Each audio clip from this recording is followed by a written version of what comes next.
Siapakah yang berhak atas tanah Palestina? Yahudi ataukah Palestina? Dan kenapa sampai muncul gerakan Zionisme? Ayo kita bahas di video kali ini. Sebenarnya, kalau kita membahas tentang tanah Palestina, itu mestinya ada banyak pandangan mengenai hal ini. Ada yang mengatakan milik Israel dan ada yang mengatakan hak milik Palestina. Ya, saya sebagai umat muslim, kalau kita melihat Al-Quran surah Al-Maidah ayat 21, Allah Subhanahu wa Ta'ala itu berfirman yang artinya itu begini. Wahai kaumku, masuklah ke tanah suci, yaitu Baitul Maqdis, yang telah ditentukan Allah bagimu, dan janganlah kamu berbalik ke belakang karena takut kepada musuh.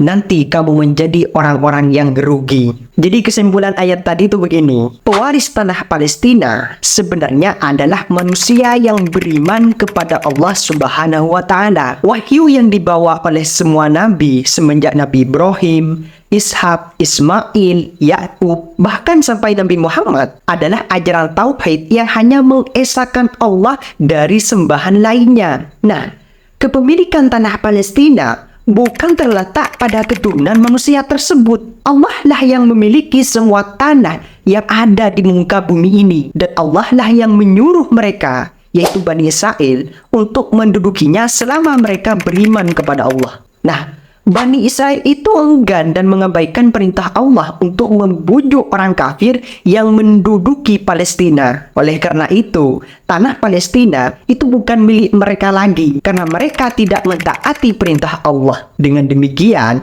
umat Islamlah yang berhak menduduki Palestina sesuai dengan perintah Allah Subhanahu wa Ta'ala. Nah, berdasarkan perspektif sejarah kependudukan Palestina, orang-orang Yahudi sudah terusir dari Palestina sejak penjajahan Romawi menguasai Palestina. Mereka, ya orang-orang Yahudi, itu sudah berpencar mencari penghidupan di benua Eropa dan benua lainnya. Pada tahun 1860 sampai 1904, muncullah gagasan dari Theodor Herzl berupa gerakan Zionisme. Dia adalah seorang wartawan Yahudi dari Austria yang membuat konsep Keyahudian adalah sebuah ras atau bangsa, bukan masyarakat beriman. Konsep inilah yang mengarahkan mereka untuk menciptakan sebuah bangsa Yahudi. Menurut dia, sebuah bangsa harus mempunyai tanah. Padahal, sebagai perbandingan, masih banyak di dunia ini sebuah bangsa besar tapi tidak punya negara. Seperti bangsa Kurdi yang dicaplok wilayahnya oleh 4 negara,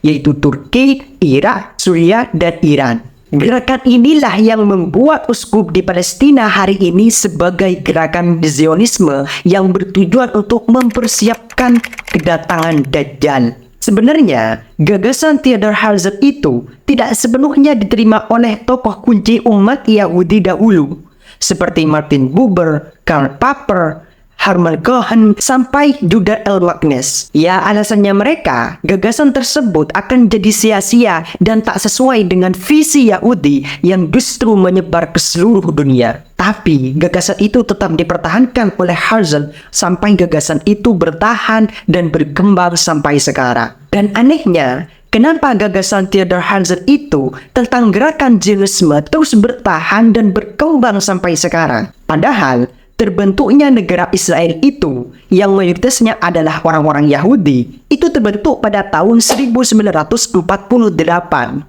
Dan tentunya Herzl itu sudah meninggal dunia sebelum terbentuknya negara Israel. Nah, ada 3 alasan yang mendasari berkembangnya gagasan Theodor Herzl ini. Yang pertama, yaitu adanya generasi atau penerus Herzl dalam memimpin gerakan Zionisme setelah kematian dia, seperti Chaim Weizmann, David Ben-Gurion, dan Golda Meir. Mereka ini yang terus mengembangkan ideologi Zionisme dan bekerja untuk mendirikan sebuah negara Yahudi di tanah Palestina. Yang kedua, itu meningkatnya jumlah imigran Yahudi ke tanah Palestina. Pada awal abad ke-20, jumlah imigran Yahudi ke Palestina itu semakin meningkat dan memperkuat posisi Zionisme. Para imigran ini yang membentuk komunitas Yahudi di tanah Palestina dan mendirikan kota-kota seperti Tel Aviv dan Haifa. Mereka itu juga membuka lembaga-lembaga pendidikan dan keagamaan serta membangun pertanian dan industri. Dan yang ketiga, yaitu adanya dukungan internasional. Selain dukungan dari Inggris, gerakan Zionisme ini juga mendapatkan dukungan dari negara-negara barat dan organisasi internasional seperti Liga Bangsa-Bangsa. Dukungan ini yang memperkuat posisi gerakan Zionisme dalam memperjuangkan pendirian negara Israel di tanah Palestina. Dan kita sebagai masyarakat beriman, kita itu tetap harus selalu memperjuangkan tanah Palestina ini agar tetap dimiliki oleh orang yang beriman sebagai wujud upaya dalam mentaati perintah Allah, yaitu merebut tanah Al-Quds dengan keimanan kepada Allah. Baiklah, itulah yang saya bisa sampaikan tentang tanah Palestina. Jangan lupa subscribe dan like video ini. Sampai jumpa di video selanjutnya.